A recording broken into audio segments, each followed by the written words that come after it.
سنن ابی داؤد کتاب النکاح کتاب نمبر 12 حدیث نمبر 2142. ایک آدمی نے کہا اللہ کے رسول میرے اوپر میری بیوی کا کیا حق ہے؟ یہ سوال کوئی نہیں پوچھتا، یہ میں اپنی بیوی کے لیے کیا کروں؟ بھائی غم کو ہلکا کرنا نا. یہ سوال سب پوچھتے ہیں میری بیوی خراب ہے، مولوی صاحب کچھ بتائیے. یہ بھی تو بولے گا بھیا ہم کتنے پانی میں ہیں، کیا کیا کر رہے ہیں. تو نبی صلی اللہ علیہ وسلم آپ یہ بتلائیے کہ میں اپنی بیوی کے لیے کیا کروں. ان تطعمها اذا طعمت وتكسوها اذا اكتسيت ولا تضرب الوجه ولا تقبح ولا تهجر الا في البيت. 5 چیز بتلائی نبی صلی اللہ علیہ وسلم نے. جب کھانا تو بیوی کو کھلانا، وتكسوها اذا اكتسيت جب پہنو تو ان کو بھی پہنانا. اس میں ماشاءاللہ بڑے اچھے ہیں، قرض لے لے کے پہنا رہے ہیں الحمدللہ، اس میں کوئی مسئلہ نہیں ہے. ولا تضرب الوجہ چہرے پر مت مارنا.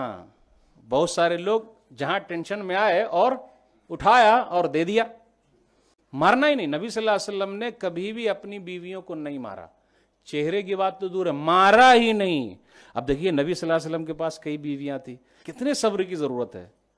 اس لیے تو غم آ گیا ہے، اس کو حل کیسے کرنا. نبی صلی اللہ علیہ وسلم کی سیرت پڑھی، کبھی مارا ہی نہیں. ولا تضرب الوجہ ولا تقبح برا بھلا نہیں کہا. ولا تہجر الا فی البیت کہا برا بھلا مت کہو، اور کہا ولا تہجر الا فی البیت گھر کے علاوہ مت چھوڑو. عائشہ چلو نکل جاؤ، فوزیہ نکل جاؤ، فاطمہ نکل جاؤ، چل. ہمارا انداز بھی بہت خراب ہو جاتا.